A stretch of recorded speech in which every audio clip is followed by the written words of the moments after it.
Hello again, gamers. Welcome back for another episode of Grokking Battletech.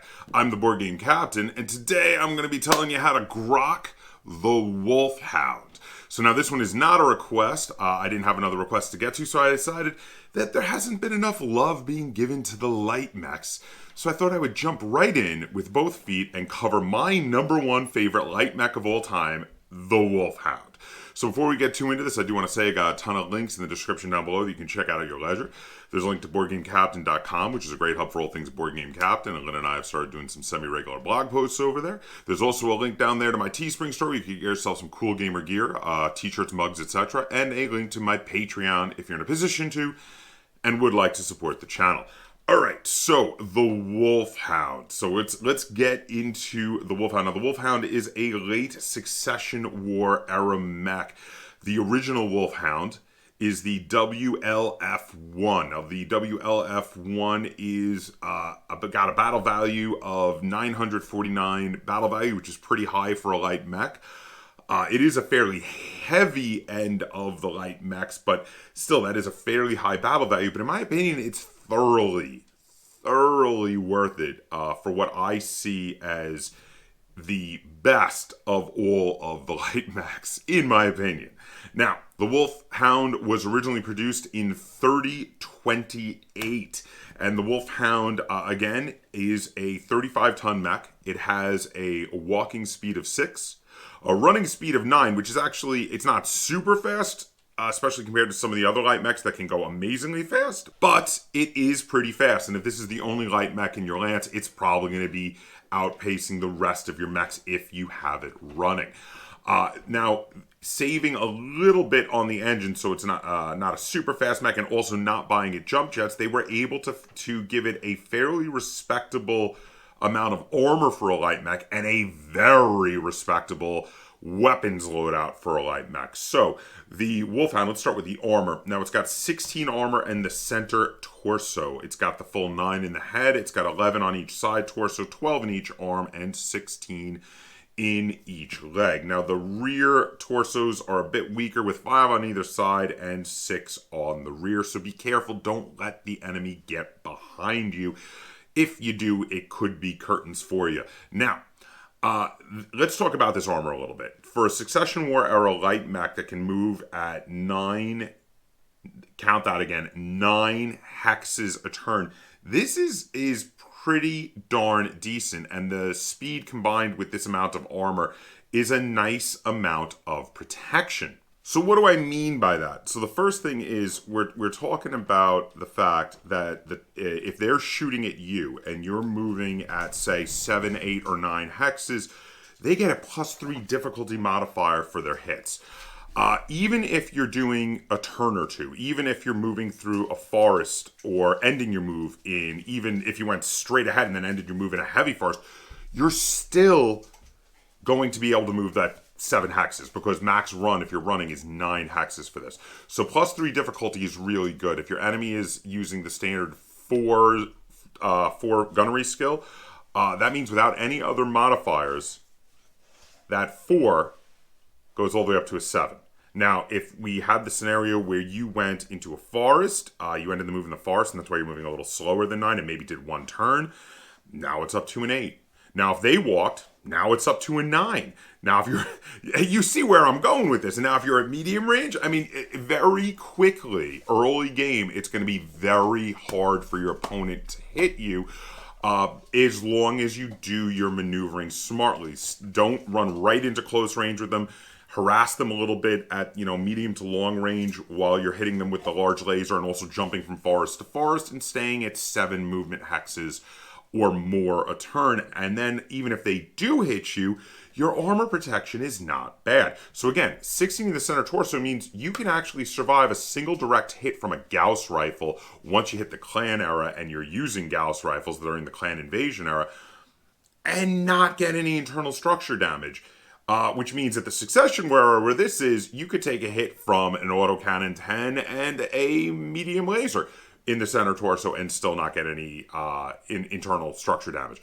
The side torsos can survive an autocannon 10 or PPC hit. The arms, the legs, all, again, autocannon 10 or PPC, all of them are above at least 10. The only place that you really don't have a great amount of armor, again, is the rear, but most mechs are weak on the rear, so that is understandable. In the rear, you could take a medium laser hit to any of the torso areas before you're suddenly getting internal structure damage and possible crits. So, but otherwise, in the front, that's a fair amount of survivability for a light mech, because light mechs often getting hit with PPCs and autocannon 10s is enough to get through their armor. So yeah, not bad for a 35-ton mech. Now, where it really shines in my opinion is the weapons loadout. So you've got one large laser in the right arm. You have 3 medium lasers in the various torso sections and 1 in the rear. Now, there is a little bit of a problem with heat because this thing only has, the original Wolf 1 only has 10 heat sinks, and 10 heat sinks are going to be used up really quick when your large laser causes 8 heat, and each of those medium lasers cause 3. So the general idea with this in the Succession War time period is you harass with the medium laser until you see a moment where you can strike, where maybe your other mechs have ganged up on a particular mech and ripped off a lot of their armor and they've got a lot open, or you're able to come around the flank and hit an enemy in the rear with an alpha strike. Either way, you're going to run into point-blank range, alpha strike, and hopefully deliver the killing blow.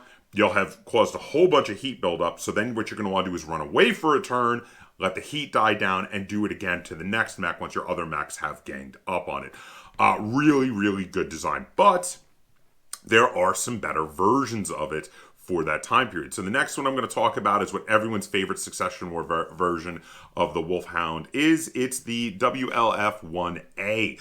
So the WLF-1A makes a very small adjustment, but it's a good one. It removes that rear laser that, you know, most of the time, if someone's in your rear, you're already in way too much trouble for a medium laser to help you out that much. So it removes that and instead replaces it with one more heat sink. That 11 points of heat reduction is, even though it's only one more point, it's enough where you can walk, fire a large laser and a medium laser and not be overheating at all. Now granted, wherever you go with the Wolfhound, you're going to be like Forrest Gump, you're going to be running, but this more heat reduction is good. It is better. It is definitely a improvement. There is a second version of the Succession War WLF-1, which deserves a mention. It's the WLF-1B, where instead of adding on the extra heat sink, they swing around that rear medium laser and put it on the front. So now you have a even more heat problematic Wolfhound, but a Wolfhound that nonetheless can do even more damage with that alpha strike. So it is really, really good. But now let's move on to the amazing upgrade that the Wolfhound gets when we bring it forward to the Clan Invasion time period. So the Clan Invasion time period, of course, we have the Helm Memory Core and all of the amazing toys that provides. They did a very simple but very functional and good upgrade to the Wolfhound. So first off, they upgrade the heat sinks from singles to doubles. So 10 double heat sinks is great. That's 20 points of heat reduction. And then while they were at it, the other big change they decided to do is they swapped out the large laser for an ER large laser, an extended range large laser. Most of the rest of the Wolfhound for this version basically stays the same. It's still 6 walk, 9 run, same armor all over the place, but now it's got an ER large laser and it's got double heat sinks. So the WLF-2 is fantastic, and it is a version of the Wolfhound that basically from Succession War on is one that I like to use. I even use it in, you know, the Civil War time period and such because it's such a good mech. Having 20 points of heat absorption is great, especially since that ER large laser is even hotter, heating up with a 12. But an alpha strike from this thing in the front, the 3 medium lasers and the large laser and running is only going to heat you up a little bit. So instead of having to run away for a turn like you did in the Succession War era, with this mech, you can come in, do that alpha strike, and you can do it on more of a whim even, especially if you can get the rear armor. And then you can just, once you've gotten the rear armor on the first mech, you can just run to the next mech and get the rear armor again, trying to, again, maximize your movement and cause harassing in the rear of your enemies. The WLF-2 is fan-freaking-tastic. Absolutely awesome light mech. And for those upgrades, it only brings it up to 1,061 battle value, which is not even a huge increase in cost. And I mean, well, granted, this is cost-wise being on par with some medium mechs. It's worth it. This is a light mech that can definitely hold its own with medium mechs. Now, next I would like to discuss the WLF-2X. So this is like a very experimental version of the Wolfhound 2. This is one that uses a lot of experimental technology. It uses endosteel chassis, an extra light engine, which, of course, while, letting you save some space to get some better weapons on it, it also makes this a lot more vulnerable, especially since even though the armor on this thing is decent for a light mech, it's not amazing. A PPC will get through the side armor in 2 shots. A single shot of a Gauss rifle will get through the side armor, even in the front. So this is a bit of an issue with me. Now, the reason they mainly wanted to do this was to get a heavy PPC on this thing. In my opinion, a heavy PPC is overkill for a light mech. Also, a big problem with this, with all of these crazy extra cool techs that they put on the 2X, like they have laser reflective armor and yeah, tons of crazy stuff. It brings the battle value up all the way over 2,000 battle value, which in my humble opinion, a light mech costing you more than 2,000 battle value in the inner sphere is nuts. I don't think this one is really worth it. Now, they do have a slightly brought more reasonably down version of this. The 2H is the production version where they remove a lot of the experimental equipment. This one, by the way, is introduced in 3082 into production.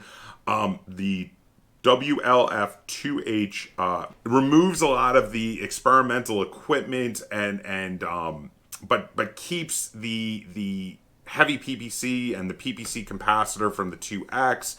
But it also retains the extra light engine to be able to get all that, extra weight in there, which again makes it more vulnerable because of, the damage in the side torsos, making those engine crits vulnerable. But it does bring it down the battle value to a more manageable 1,511. This version is not bad if you're playing in a later time period, though I do still think it's getting a bit on the expensive side for a 35-ton mech, but at least the 2H version I would try. I don't think I would ever play with the 2X. I never have. It's just too expensive for a 35-ton mech. So now we're going to move on to the 3s. So the first WLF-3 version I want to discuss is the WF-3S. Now the WF-3S, which was introduced in 3064. It also uses a light fusion engine, which makes the mech a bit more vulnerable, but it's freeing up some space so that you can add on an ER PPC and swap out the medium lasers for ER medium lasers. Now, this one's not too bad, and the reason this one's not too bad is the incredible range on all these weapons. This is the sort of thing that can sit back at the long range of those extended range medium lasers, which can get all the way up to 12 hexes away, can run and flank and harass at top speed and hit people at long range. Even though the battle value is increased, we get up to 1,179. It's not too bad. That's doable. And that ERPPC, even though it runs a bit hot, has an amazing amount of range. So the 3S I actually quite like for playing in the later time periods. Now, they did do a post-Jihad field retrofit of the 3S called the 3M. This one I'm not as fond of. So it removes 2 double heat sinks and a bunch of armor so that you can get a light Gauss rifle with 1 ton of ammo on it.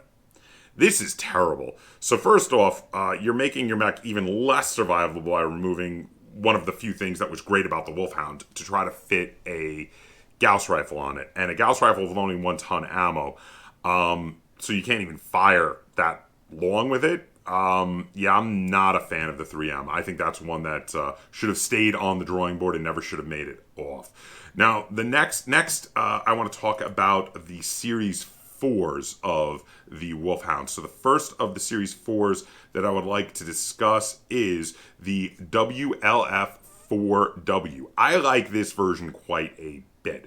So for the 4W, let's talk first why it's good. Now, we extend the average range of its weapons while reducing the average damage of its weapons, but that's okay with this. It really keeps with its theme of being a harasser. You've still got the fairly decent armor for a 35-ton mech. And this is a Jihad era mech, and I don't normally play Jihad, but if I did, this is one I would definitely take. I quite like it. So what do we got? We took off the large laser of the Wolfhound. We took off the medium lasers, and instead we've got 3 light PPCs and an ER medium laser. So now the light PPCs have fantastic range, all the way up to a possible 18 hexes away. Now the ER medium laser, extended range though it is actually relatively shorter range compared to those. With a max range of 12. It also has an ER small laser that has a max range of 5. That's for if things get really, really close to you. And again, we've got those double heat sinks to actually soak up a fair amount of that heat, because the heat on the ER medium laser and the light PPCs is 5 each, so you have just enough heat absorption so that every other turn you should not fire one of those. But this is a fantastic harasser. This is a fantastic flanker. You can slowly move around your enemy, shooting all those 5-point shots at them, staying at a good range, running, doing what the Wolfhound does best, and then coming for the kill when need be. Now, the next version I'm going to talk about is the WLF 4WA. This version removes the extended range medium laser and extended range light laser for a Guardian ECM suite. It brings the battle value back down a little bit, but not by much. Basically, you go from the 1090 battle value of the 4W down to 1050. You know, the Guardian ECM suite is situational. There's things that you're going to really like it for, but generally speaking, I prefer the extra 5 damage of the ER medium laser on here. So I'm not a huge fan of this particular version of the 4. Then there's even later versions. There's a Wolfhound 5 and a Wolfhound 6 going all the way forward into the post-Jihad and then Dark Era Age. And there's even a Clan version, which I'm not really going to discuss here, because the Clan version is specifically a specific mech that was piloted by Felon Kell of the Kell Hounds while he was fighting on the side of Clan Wolf.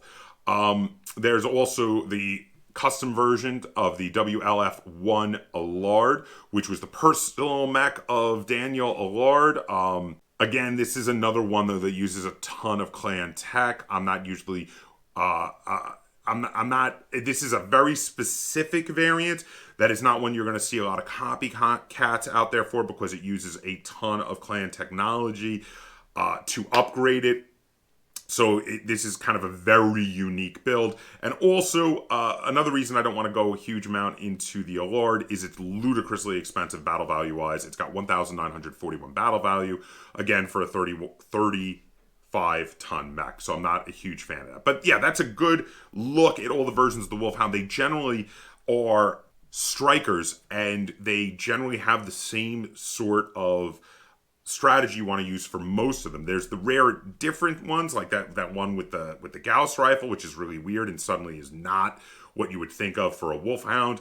But most of the Wolfhounds do fall into the same sort of strategic niche. Now, next thing I want to talk about is a recommended pilot for the Wolfhound, a mech warrior to put in the cockpit. So I'm actually going to recommend one that comes on the Wolfhound's card when you buy it in the current set from Catalyst Game Labs. It is Wendy Brandt. Now, Wendy Brandt is a 2-cost pilot, and my general strategy holds true that when using high-cost pilots, when being allowed to take high-cost pilots, you're going to want to put them on your bigger mechs, and low-cost pilots, you're going to want to put them on your smaller mechs, and then take the improved stats from your opponent's mech warrior and put them on your larger mech in your lance. So now in the case of Wendy Brandt, she has a 2-cost ability, and her ability is Lucky. It's a Lucky 2. It allows her 2 rerolls of either piloting or gunnery skill checks throughout the entirety of the game. So this is a really good ability that just makes your shots or piloting skill rolls that much better. But there's an interesting secondary reason why Wendy Brandt is great. Now, again, like I had just said, generally speaking, you pick your one mech warrior, your opponent picks their one mech warrior. You had agreed upon a cost. In this case, we're playing a game with 2 cost mech warriors. And then your opponent gets to improve one of their other mech warriors' stats, a number equal to how much your stats improved your mech warrior. Now, here's the thing. Wendy Brandt has a gunnery stat of 4 and a piloting stat of 5. Now, that is the standard stats for an average mech warrior, which means you did not improve your stats at all. So your opponent picks a mech warrior, you pick a mech warrior, and they're like, okay, how much do I get to improve one of my mech warrior's stats? And you're like, none. Your mech warrior gets better, they don't get an extra boost. Meanwhile, if they picked one with great stats, who has like a gunnery skill of 2 and a piloting skill of 3, you're like, I'm going to put that on my Atlas. So this is great. That's another reason why Wendy Brandt is a great choice, because it denies extra boosts to your opponent, which is really kind of cool. All right, so let's talk about the lance I'm going to recommend for use with the Wolfhound. So now for the Wolfhound, I've decided to use a lance built around specifically the WLF2. The WLF2 is my favorite version of the Wolfhound. It can be used in a large number of time periods because it's from Clan Invasion onward you can use this thing. And generally speaking, at 1,061 battle value, it's a little pricey, but not too bad for a light mech and actually holds its own. I've already talked about why I like this version so much. So, what did I take with the Wolfhound in this lance? So the second mech to back it up, the other mech that is moving forward to help distract, so hopefully your enemies don't all gang up on the Wolfhound, is the Axeman. We have the AXM-1N. Now the AXM-1N is a heavy mech at 65 tons. It's got a walking 4, running 6, jumping 4, fairly decent armor all over the place. All its torso armors have 20 or more armor, and its firepower is fantastic. So you have an autocannon 20, you have 3 medium lasers, you have a large pulse laser, and you have a hatchet. Hence, it is the Axeman. Now, what you're going to want to do with this is you're going to want to take one flank with it while you take the other flank with the Wolfhound. The reason you want to flank and not to go up the middle is you don't want everybody to gang up on it either, because if everyone does, they will blow this off the map before it gets into melee, and you don't want that. So you're going to flank, you're going to zero in on a mech that's hopefully the speed of the Axeman or slower, and you're going to come right up and you're going to blast it with the autocannon 20, and you're going to slam it with that hatchet, which does 13 damage, which, yes, if you're paying attention at home, is enough damage for destroying the head in a single hit. So the Axeman is going to be a nice tag team for flanking with your Wolfhound on either ends of the field. Next, to back them up, we have 2 mechs to stay back and give some fire support. We have the Centurion CN9-D. Now, the CN9-D has an LB-10X autocannon, a LRM-10 with an Artemis 4, and a medium laser facing forward. This is a nice amount of covering fire for a 50-ton mech to dish out. Its armor is okay, but it has a fairly decent speed with a walking of 6 and a running of 9, so you're going to want to stay mobile, stay at range, hide in forests, and give some covering fire to your 2 mechs going forward. And then coming up the middle and daring your opponent to mess with you, you have the Nightstar NSR-9J.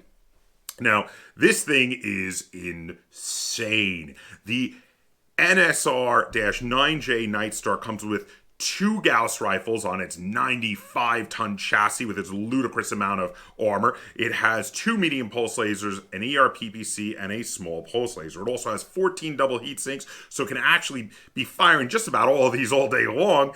It's got a walking of 3 and a running of 5, no jumping, but it's got crazy guns, crazy armor, and it is a juggernaut and a beast. So these 4 members of your lance will allow you to qualify for the Command Star.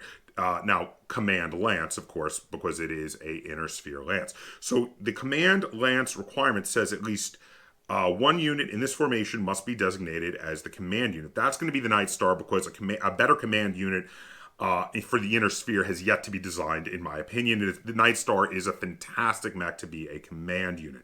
Now, 50% of the units must have either the roles Sniper, Missile Boat, Skirmisher, or Juggernaut. So you have a Juggernaut with the Night Star, you have a Skirmisher with your Centurion, and you have a Skirmisher with your Axeman. So you have 75% when you only needed 50. So that's plenty fine. Then the final of the requirements is additional unit in this lance must be a brawler, striker, or scout. So we have the Wolfhound to be that final striker.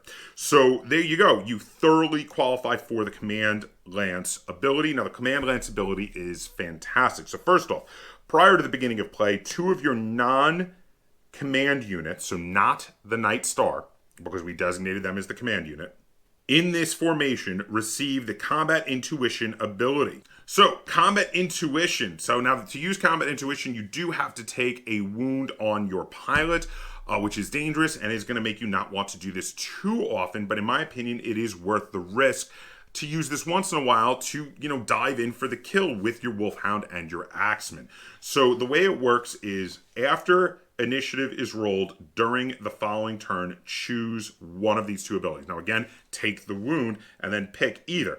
In the movement phase of the following turn, the combat intuitive unit may take all its movement, weapon attack, and physical attack actions at once, in that order, at any point before its target is activated for movement, including before any other opposing units have moved. The target will not have movement modifiers, but is not considered immobile. Any damage inflicted by the combat intuitive unit's attacks takes effect immediately.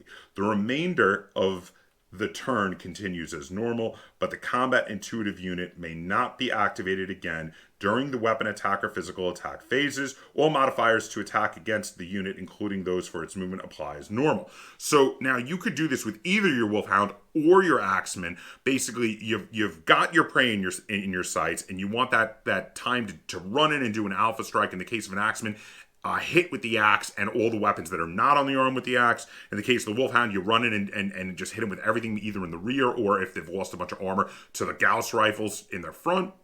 You come in and you hit them and you have no negative modifiers for their movement, and hopefully you drop them. Now the other option is the unit can move after all other friendly opposing units have moved and may declare its fire during the weapons attack phase after all other units, if it resolves its weapon and physical attacks as normal. So this one means you can wait and see what your opponent is going to do, and this is really good for jumping into the rear arc of someone that you don't want to outmaneuver you. In an occasion where maybe you have lost initiative to your opponent, this could be fantastic, again, for the Wolfhound or the Axeman to come up on the rear of somebody, though they will still get their movement modifiers for this version. Either or is really, really awesome.